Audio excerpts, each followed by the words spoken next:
Hello Doctor Who fans, today I'm going to show you my 12th Doctor TARDIS interior from Series 9. Um, but, well, first I'm going to say this has took me 6 months to build, so it has taken me a long time. I started it the beginning of January and it is now the beginning of June. And can I just say, it's just amazing. It's not completely done yet. I mean, there are a few bits and pieces I still need to do, like the bookcases, which I am actually building at the moment. And I need to put lights behind these. Whatever these things are, I'm not too sure. I think they're just lights. I need to put some behind there because I haven't got any yet for them. And I just need to build the bookcases and the blackboards and so on, and then it will be done. But apart from that, the entire thing is done. So first, I will gladly show you the console. This is probably one of the first panels I built, or one of the last ones. I can't remember now. It's that one. It's that console where there's Gallifreyan symbols on the screen thing with little gears and things underneath it, but I didn't do the gears and things underneath it. To be honest, it doesn't bother me that much. And yeah, these little sticks here are actually part of Lego gear sticks that I've just trimmed and stuck on. There was another one, but it's fell off somewhere. I don't actually know where it's gone. The little switches and things are just blue tack painted black, then painted silver. Yeah, so very simple panel, that one. The scanner, I'm actually rather proud of these scanners. It is the Series 8 version because it hasn't got the I'll show you on this one. It hasn't got the round thing so you can turn it. So you can rotate the actual scanner itself, so you can have it looking like that, for example, on a camera or phone or whatever. Like in Under the Lake, where you see the Doctor talking to Clara over the scanner.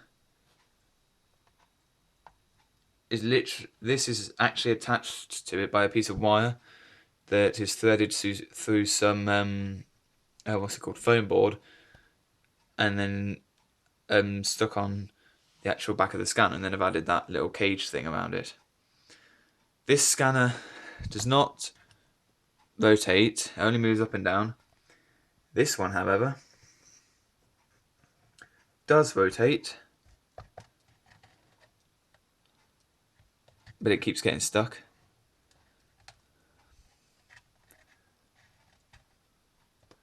But doesn't move up and down. It is detachable, and I can put the scanner on any part of the thing to rotate it, and when I do animations, just rotate it a little bit if the Doctor's moving it or something.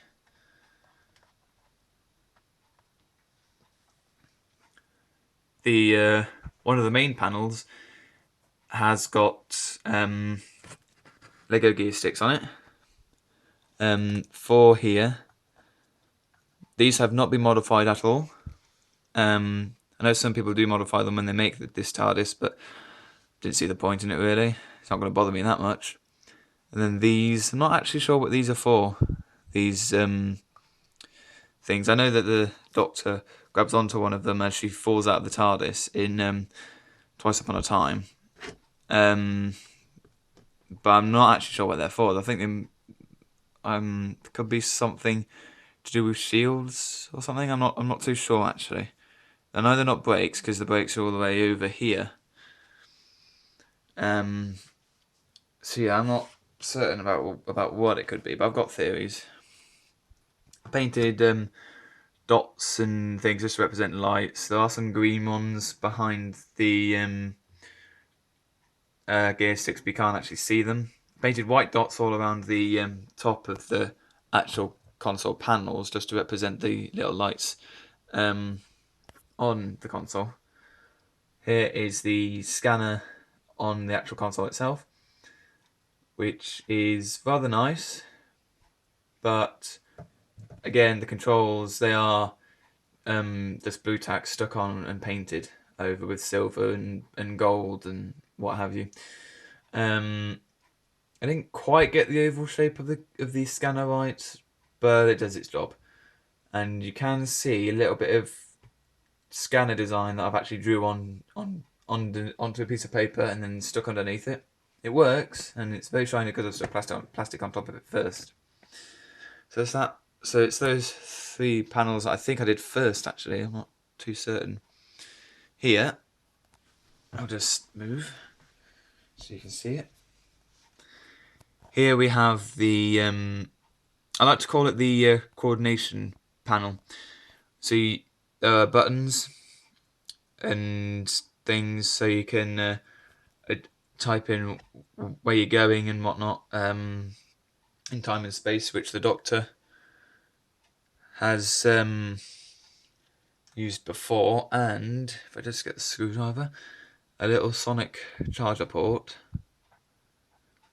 right there. And it does fit. Not perfectly, but it does work. You could actually recreate the scene where Sonic appears and it flies out into the Doctor's hand. So yeah, it's a good thing about that. Let's move the scanner out of the way. Just take it off.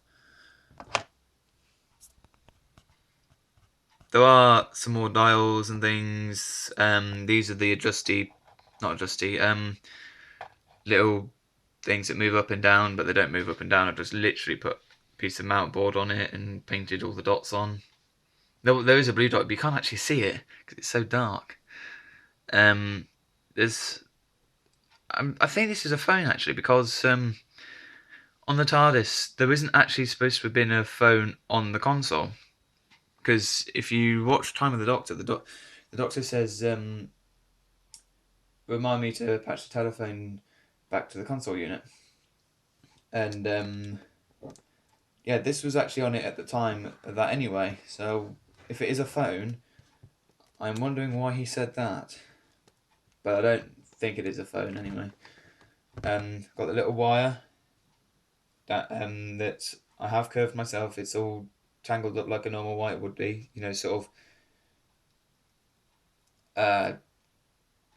I'm not too sure what to call it. Helter Skelter, if you like. I have done it myself, and it does its job. It looks pretty good. Yet again, more blue tack with dots on it. Only a couple though. And here, probably one of my favourite panels because it's got the main takeoff switch. I'll get into that in a minute though. Here's the brake. Doesn't move, unfortunately. I did think about using a Lego gear stick so you could actually turn it, but it didn't work, unfortunately. So it's just static, doesn't move. I painted the dots on it. Not actually sure how many it's meant to be, but I think that's right. There are some blue tack there, but I've painted the yellow dots. They are the blue tack pieces, the only ones on this panel actually. Yet again, some more mount board cut up into rectangles and just painted.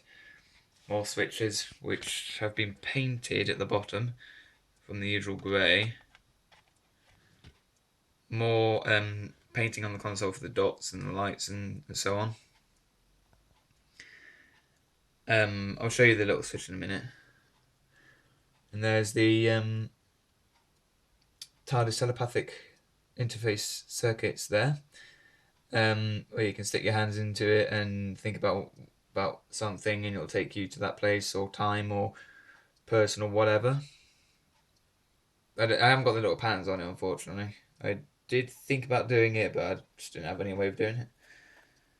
Right. Now I can show you what the lever does. We'll just get the 12th Doctor. I actually built this TARDIS specifically for this 12th Doctor. This is the re-release from this year, not 2018. I never got any of the original sets from last year. From the B&M sets. fits into his hand, and it takes off. Well, it doesn't actually take off, but it does its job.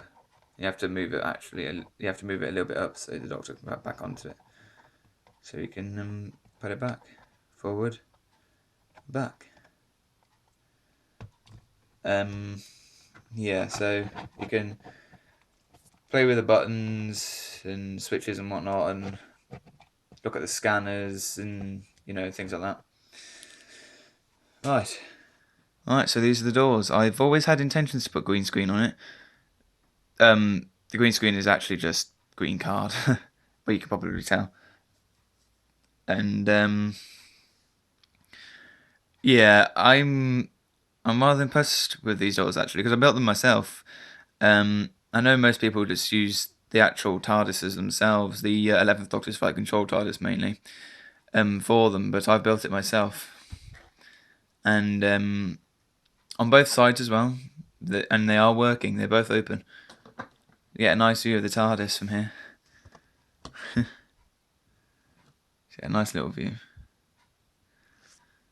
But first I want to show you this door, because this... Hang on. There we go. This can open to reveal a little phone, which, oddly enough, looks a little bit like Mickey Mouse's ears. The telephone, which is a Lego telephone, which I've just modified. I've added a bit of clay to the bottom of it, and added this wire to it. It does dangle down loads. You can take it inside the TARDIS, but not far. It's coming off a little bit, unfortunately, so I will need to attach it back on for animation purposes.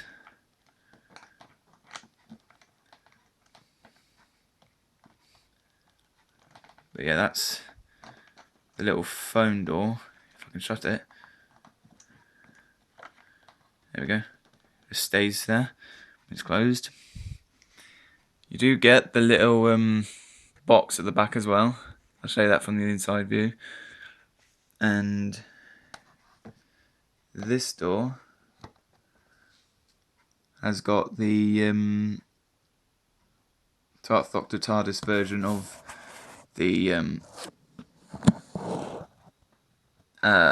there we go, the 12th Doctor TARDIS version of the Syndrome's ambulance sticker.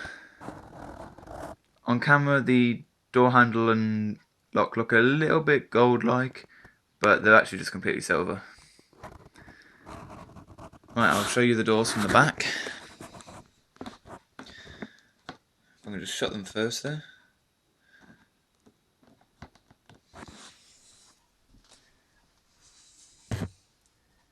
There's the door from the back. Light comes through. It's just my hand. Go through. Stop it.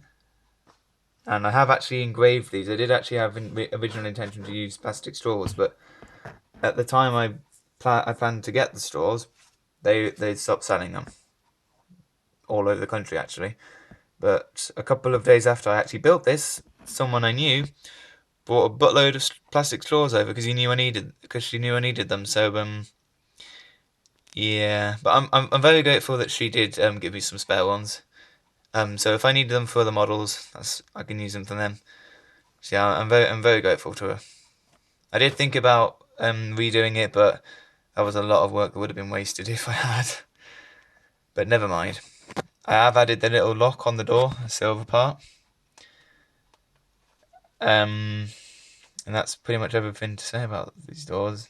The windows are transparent. There's literally just tracing paper on the back of one side of the door and just glue it onto the other side of the door. So yeah, both sides of the door are 3D, three-dimensional. So yeah, they do work. Next, first we have the outer control panels. This is one of them. The other one is over here. This was very quick to build. It was very quick and easy.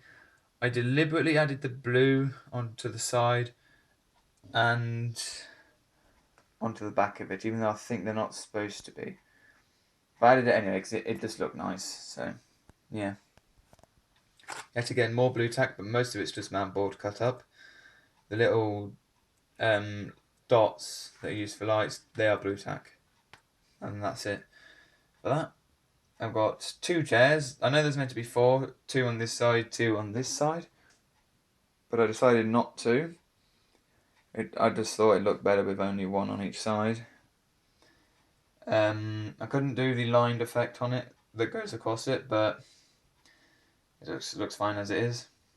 There is a lower door down there, which, to be perfectly honest, doesn't look accurate at all. As in, with the thickness of the edges of the doors, anyway. But it does its job as a door. You can tell it's a door, so yeah, I just left it as is, really. Up here, there was another door, which you can see all the way in the background there. This one is much more accurate. This was actually the second to last thing I did on this TARDIS, actually. It's very quick to build. I did this in one night. And I was very proud at the end result.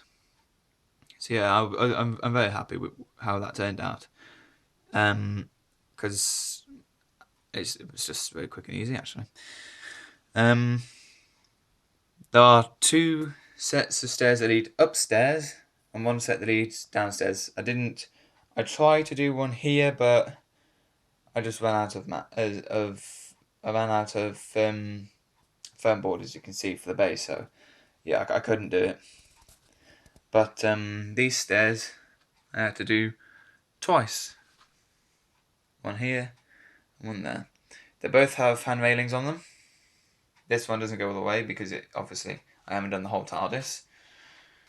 And the hand rails go all the way around. Back here.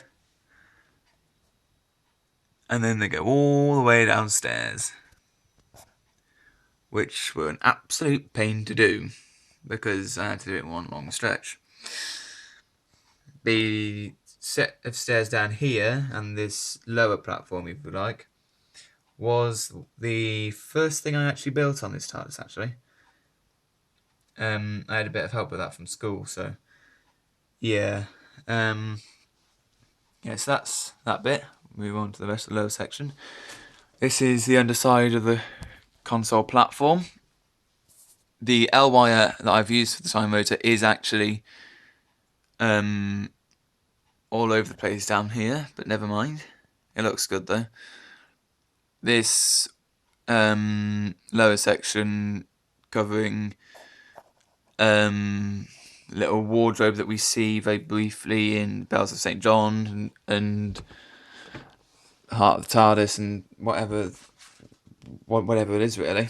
They were a lot neater before I put this platform on. A lot neater, but unfortunately, because of the weight of the platform, it did collapse. And by that point, I'd already attached the little bridge from the door to the platform and all sets of stairs. So I couldn't just take it off and put it back on. I couldn't take the whole thing off and lift the platform off because it would have ruined the effect. So I just tried to put it back on as much as possible. But you're not really going to see it that much on animation. It's mostly just going to be up here because, well, the console is what you're after, really. Yeah, it goes all the way around. I did have intentions to lift at least 1 panel up, but couldn't do it in the end. It just didn't work with the weight of the actual platform. There are the dangling wires that are necessary for this TARDIS on the lower level, which is actually the thick wire, or the thicker wires, is actually a cord of an old Hoover that I had, or vacuum cleaner if you like. And I cut it up. The blue wires and brown wires also came from that. The black wires are actually just wires from an electronic hardware shop type thing, so you can make your own electronics. Got a whole roll of it. And it's got all the way around. And it actually looks like there's more on camera than there actually is. But yeah, it looks really nice. Oh, now you can see there isn't really that much. Oh, come up here. These are the rotating whirligig things. I don't actually know what they're called. I don't think there is actually a specific name for them. There are no Gallifreyan symbols on it yet. I did originally have intentions to do that, but at the time I couldn't do it. And I may go back and do it in future, but right now it's perfectly fine as it is. I like it. And if you like it, that's excellent. That's even better. I'll just cover up the top of it so you can see the lights a little better. There you go. Oh, hang on a minute. So let me close my curtain for a sec so you can see it.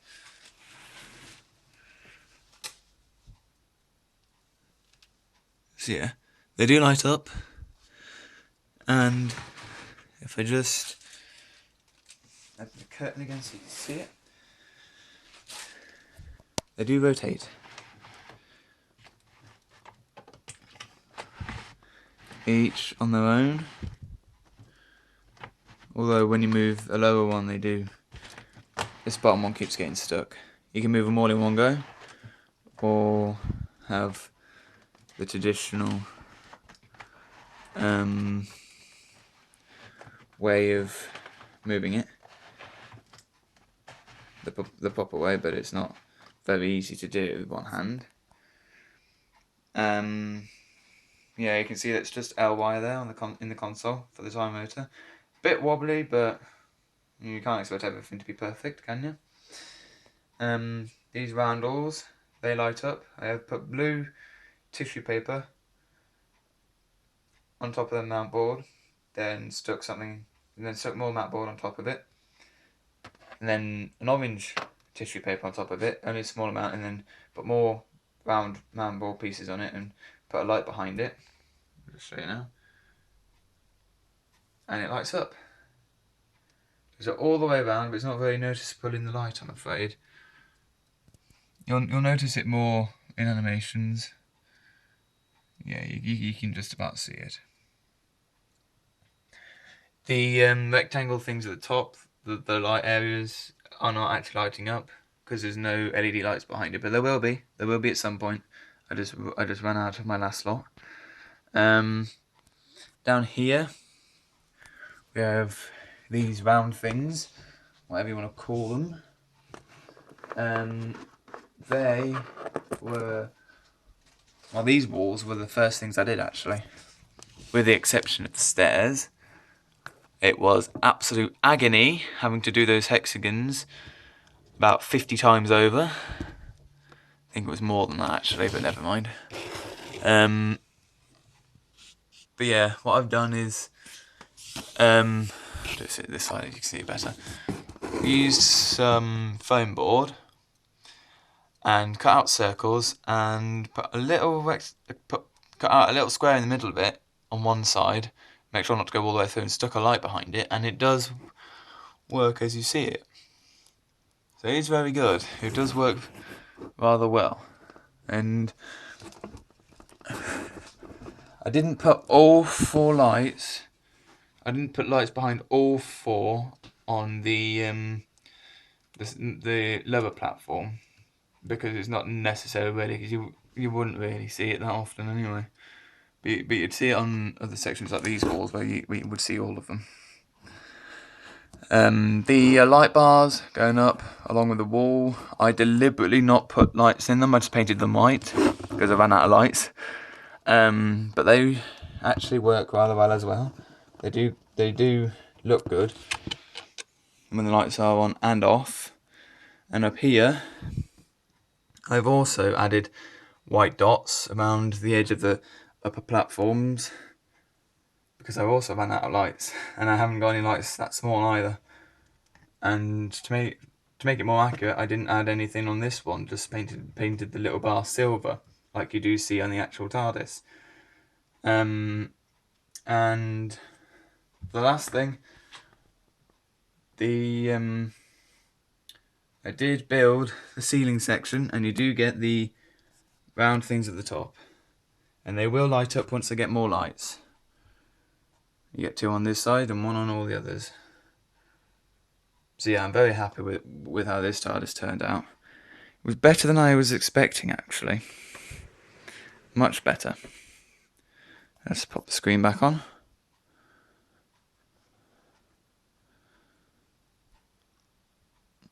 So I hope you enjoyed this video. The next one will probably be another TARDIS, but an actual model.